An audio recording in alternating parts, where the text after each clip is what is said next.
I've always found people serious about riding motorcycles extremely funny. Not only are you increasing your chances of dying in traffic or receiving life-altering injuries, you're also being really loud and obnoxious about it. And more often than not, you're doing it with the other bike riders while you all wear matching vests. Like, are you sure your bike's the only thing you're riding, buddy? Okay, stay close. Right behind you. Haven't heard that for a while. Something I find even funnier is the concept of E3 demo games. Games that are more famous for their demos than the final product. Most of these games never fully live up to their promises, whether it's in terms of gameplay, graphics, or both. A game that really set the bar high with its demo was Days Gone in 2016. A simpler time. But this demo was anything but simple. In it, you have this white guy who in 2016 looked like a tough biker, but in 2026 looks like a guy living with 6 roommates in Portland, Oregon, and who manipulates art hosts to be his mother in his spare time. But there's no time for that, because the place is crawling with Oregon tweakers, and our all-American hero knows only one solution: gun violence. This whole showcase is extremely unnerving, seeing them sprint towards him, crawling all over each other, and not slowing down one bit. But the worst part is whoever's controlling our white guy chooses to completely stop inside of a building, while the tweakers are clawing to get inside and steal all his copper wiring. It's an impressive demo, and then I didn't hear anything else about it, or rather, I didn't keep up with any game news that wasn't Witcher related for the next 9 years. It was only recently, after I played through The Force Unleashed on my Xbox 360 and developed a psychosexual obsession with Sam Witwer, that I found out that he played the lead in Days Gone and that the game had actually come out, and to critical acclaim, or rather, after they had fixed all the performance issues. Not in regard to Sam Witwer, he doesn't look like he has any issue performing. Days Gone is set in the great state of Oregon, known for its breathtaking nature, homeless people, drug abusers, rain, and being the setting of Life is Strange. Now, why don't you go fuck yourselfie? Oregon, however, is no longer the heaven on earth that we all know it as. Now, it's more like one big public beach in Florida. A virus has appeared that has turned almost everyone into zombies. Whoops, sorry Bend Studio, developer of Days Gone. I meant to say freakers. The importance of using the right pronouns has yet to leave Oregon. Something that's also yet to leave Oregon is biker culture, because some things are apparently too annoying to be taken away by a zombie apocalypse. Be honest, would you rather be torn apart and eaten alive, or listen to this shit? You cannot kill yourself, by the way. Or you can actually. You can just hit the open road on your bike. Oh shit, look out! Our protagonist, Mr. Motorcycle Accident Statistic himself, Deacon St. John, is not only someone with a cool name, but also a grown man who likes riding around on his little bike in his silly little vest, which forced God to punish him by turning the entire state of Oregon into cannibalistic demons. This is not the plot to Days Gone. The plot is actually quite complex. There is a virus that turns people into flesh-eating freaks, and you play as Deacon, a biker who takes on jobs from different factions in order to survive, and your best friend's name is Boozer. And you can clearly see that they're only friends, because Boozer keeps his hands to himself when riding Deacon, riding with Deacon, because he's not gay. Also, Deacon had a wife before all of this, so there are a lot of dead wife flashbacks. Yeah, that's it, that's the story. But it wasn't dead wife flashbacks they showcased at E3. It was a big Oregon freak-off. So how does the released game compare?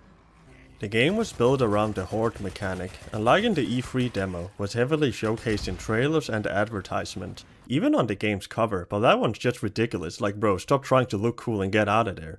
Freakers mostly consist of just small groups that you can easily take on or avoid, but in select areas on the map there are hordes, and not until the last chapter of the game are you told where those areas are. So you can casually be exploring the map, turn a corner and walk right into a horde that can be anywhere between 300 to 500 freakers. And Days Gone's take on zombies aren't pushovers like in other zombie media. No, these ones will get you, and will sprint after you as soon as they see you, and depending on the environment you're in, can easily trap you. Although the game only starts encouraging you take on these hordes in the final chapter, you have the option to do so the whole game. And I highly recommend it as it's easily the best part of the entire game. Taking on a horde is absolutely menacing, especially the first couple of times, and it's an insane adrenaline rush. The main strategy is running and gunning. Most hordes you'll find out in the open or in caves, depending on the time of day, as freakers have their own day and night cycle. In instances of finding them in the wild or in their grottos, you can easily keep your distance and slowly thin them out, but sometimes they're located in towns or in structures. And here it gets tricky because now you need to scout out the area and set a route for you to run in, and see how you can use your surroundings to your advantage. Because if you don't, you get freaked on. You gotta out-freak the freaks. To out-freak the freaks. But even outside of hordes, you can still get freaked on if you don't pay attention. And they come in all shapes and sizes. You have your standard freaks, then those that are a little bit bigger and stronger, and these are pretty easy to deal with, but will make you pay if you don't give them the respect they deserve. But only when they're in groups. When there's only one or two, you can do whatever the fuck you want, who gives a shit. There's also the tank from Left 4 Dead. A really fast dude that makes weird noises, and a chick that screams really loud and alerts others to your presence. But none of these matter because they exist in the same game as newts. I love newts so much it's unreal. They're these zombie children that usually reside on rooftops, observing your every move, and a lot of the time they won't even attack you. And when they do, they'll crawl and jump on you. And it's annoying, yeah, but you can't be mad at them, they're too sweet for that. But they're still an enemy, so you have to take care of them. Most games would have made them invincible or cut them from the game entirely, but not Days Gone, and the game never waggles its finger at you for killing them. It doesn't unlock a secret bad ending, and there's only one character in the game that openly talks about their distaste for disposing of them. But not Deegan. He states several times in the game that he served in Afghanistan. He even has a tattoo of his old unit. So needless to say, Deegan doesn't bat an eye because taking care of newts is kind of nostalgic for him. And there's probably a different timeline where he didn't join a biker gang after the army and released a best-selling book about his service, where he admits to all of his war crimes and hell, maybe even make up a few for clout. A thing you can do while traversing the state of Oregon is burn freaker nests, which is exactly what it sounds like. You simply take a Molotov, chug it in and watch it burn, and now the area is slightly safer than before. There's another type of nest, crow nests. Animals can be infected too, including crows, and they're probably the most annoying enemy in the entire game, so I highly recommend getting rid of their nests as soon as you get to them, for your own sake. Besides crows, there's also wolves and bears, and they act like they do in every other game where they're enemies. But in the apocalypse, the zombies aren't always the biggest threat. Sometimes it's other survivors. Bandits, cultists, wiggers. You have to watch yourself out there. Throughout the map you'll encounter bandit camps, ambushes, or just enemies out and about. And outside of main missions, they're not the biggest threat, but like with the freaks, you gotta respect them because they can easily take you out if you let them.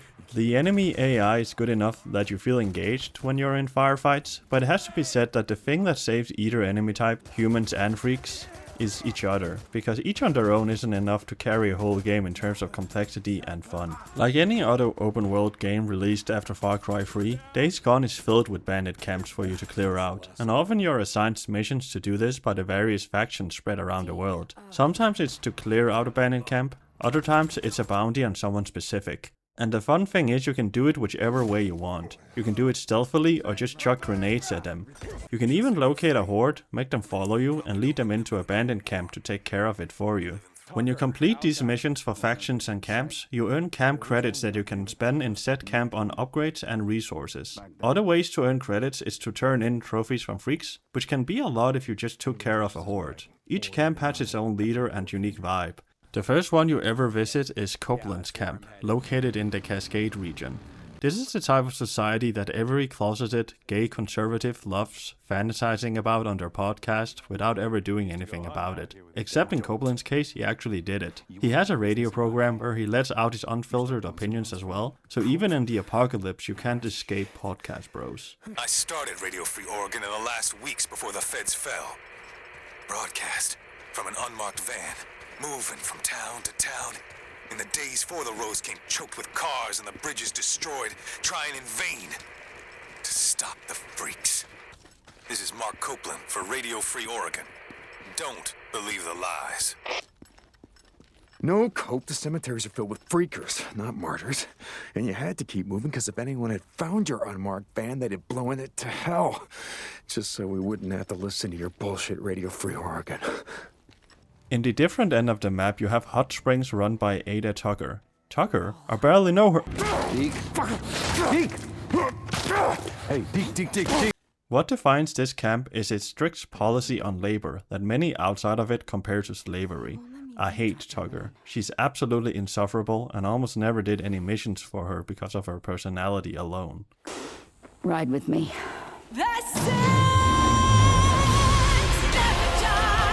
The third camp you visit is Lost Lake, run by Iron Mike, and it's honestly the most chill camp you'll visit in the entire game. And it contains some of the most lovable characters. I have nothing bad to say about it. Then you finally have Diamond Lake and Wizard Island, that are lumped into one because they're run by the same people. Who, you ask? A bunch of military LARPers who are weird about the Bible. Well, their leader is at least. Each camp specializes in their own thing.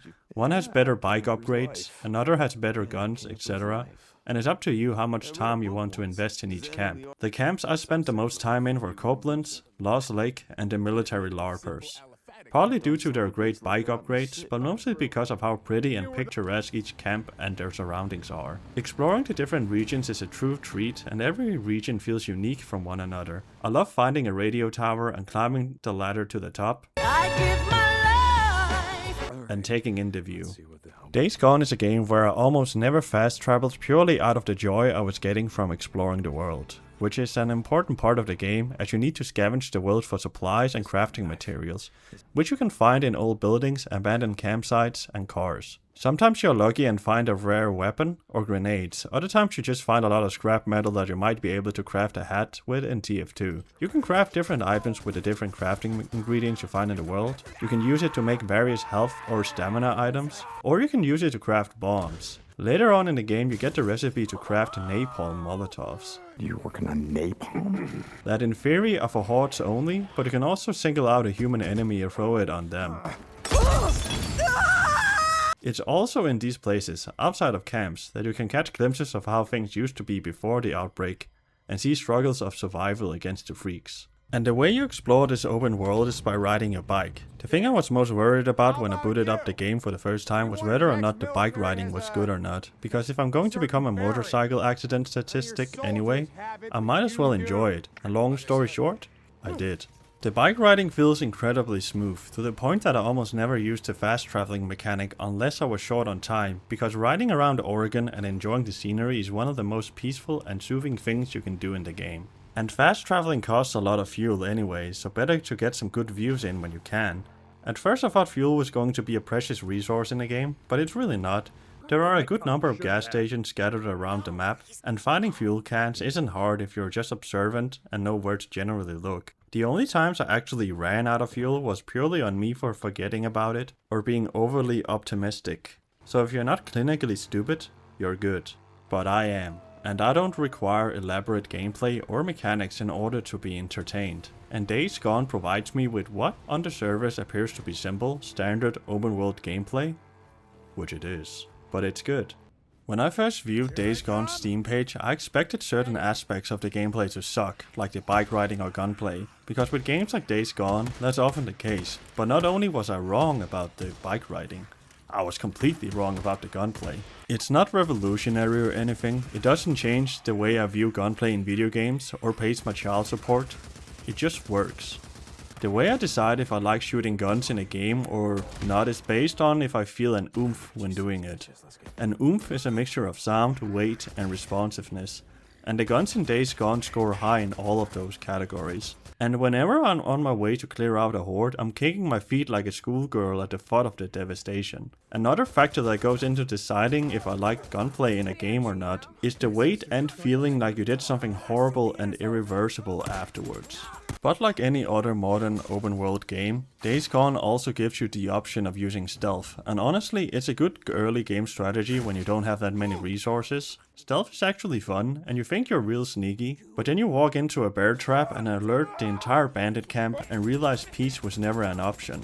Stealth kills can be achieved by using a crossbow or doing a stealth kill with your knife. That plays an extremely meaty animation. Melee combat is like this as well, and although not as effective as shooting, it's just as satisfying. You can craft a different range of melee weapons, but they all slowly deteriorate the more you use them. And most weapons don't last that long, but there are potential melee weapons all over the place. So even if your weapons break on you, you can find a new one almost immediately. Son of a bitch, die! Did it? Melee combat involves a lot of roll dodging, because of course it does.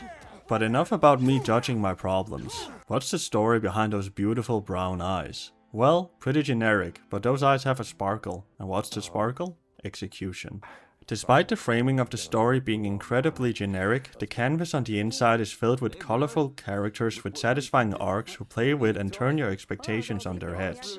The characters that have you rolling your eyes at the beginning are the ones that have you bawling your eyes out at the end, and those who appear at first to be one-dimensional turn out to be extremely layered and deep. A prime example of this is our main man, Deacon St. John. He appears at first to be a typical tough guy that may or may not have a softer side, and he has a pretty smug attitude and constantly makes this face, which automatically made me annoyed. Fuck you. But the longer you play, you discover that he is capable of more facial expressions, and you get more evidence that he is more than male video game protagonist number 115, but that this white boy has some motion.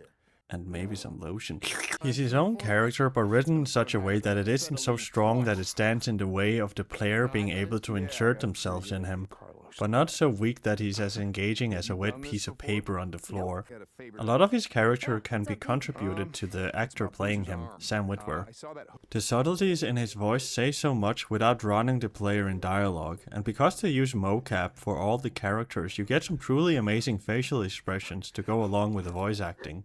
Deacon is charming, funny, empathetic, pathetic, smug, a sensitive young man who is a veteran, former member of a biker gang, used to be Darth Vader's apprentice, and suffers from a chronic case of dead wife flashbacks. You have the option after most missions to go to an abandoned refugee camp and talk to a rock that Deacon has dedicated to his wife's memory. At the start of the game, you're hit with a flashback of Deacon, Boozer, and Deacon's wife Sarah at the start of the outbreak. And you see a very different version of Deacon who is visibly terrified of it all, in contrast to the one you play as, who has a way tougher exterior. But the longer you get in the game, the more you see that previous version of Deacon, especially when it has to do with either his wife or best friend Boozer. Almost the whole game is spent trying to track down Sarah in hopes that she is still alive, since it never got confirmed that she died, and Deacon does this through following Nero, who were the ones who took Sarah in at the start of the game, and who is actively trying to make sense of the infection, and who has left behind a lot of facilities around the map where you can find her booster shots that can give you extra health, endurance, etc.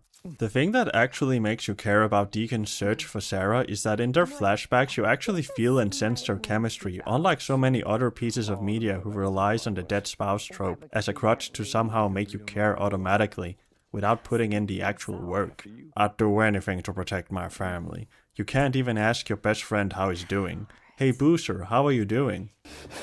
Oh, they won't know. I mean, they're on me. They're gonna... Boozer, what's going on? No! How'd you get in here? Whoa, whoa, whoa, whoa. Okay.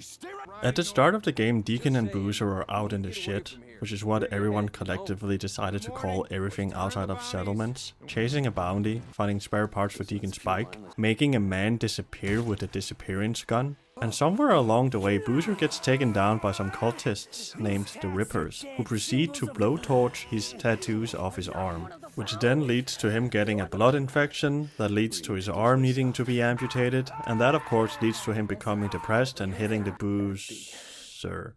And a large chunk of the game is about Deacon trying to make sure that his friend survives, but also that he is happy. There's a mission just about getting Boozer a puppy. And Boozer's just a sweetheart and a character I did not think I was going to like as much as I did. And that's the case for all of the characters. They're not flashy or out there, and on a surface level you think you know who they are and what to expect, but then all of their subtleties catch up to you, and now you're attached. One of my favorite characters in the whole game is this girl named Lisa, who Deacon finds living by herself awaiting her parents' return, which they of course never do. And she's one of the few characters you meet in the game who's very openly traumatized by the world and her situation. In contrast to Deacon, she's a character with little screen time compared to the rest of the cast, but who ultimately ends up as one of those leaving the biggest impact, because she communicates to the player just how horrible the world has become, and she brings out a softer side of Deacon that you haven't seen much of up until that point. But a story can still be bad even if it has amazing characters. So how is Days Gone's story? Well, imagine if The Walking Dead was good. I'm gonna Carl now.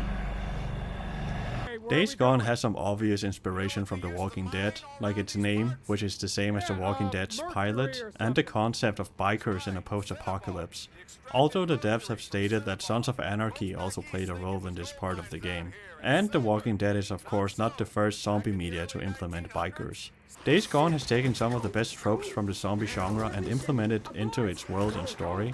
And the one thing I really like about Days Gone is that the zombies, the freaks, actually feel like a threat, and that you never doubt how they were able to take over the world, unlike in The Walking Dead or Romero's Dead series. Freaks are fast, aggressive, and have crackhead strength. And even when you're riding around on your bike, you still need to keep your distance or speed up, because these fuckers will jump at you. The freaks remain a threat throughout the entire story. Days Gone does have human threats in the plot in the form of other factions, and it does take time out of the story to focus on that, but never does it shrug the freaks under the rug like so many other zombie media does. And because the freaks are so much of a threat as they are, there are virtually no dumb characters in the world. No one that's alive at least. At the point you start in the game, the infection has been going on for over 2 years, and everyone who is left is capable and crafty enough to make it in this world. Because of course that's the way it is. You can't convince me that a person with no situational awareness is gonna survive up to this point. Even the kids are doing it better than the average The Walking Dead character,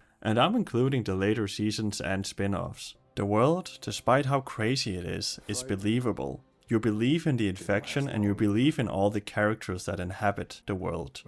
And at no point are there any moments that pull you out of the world or the gameplay. And Days Gone does something that I love in any type of media. And that is keeping it simple and focusing on and polishing the elements that there are to perfection. Which isn't to say that there aren't any complexities.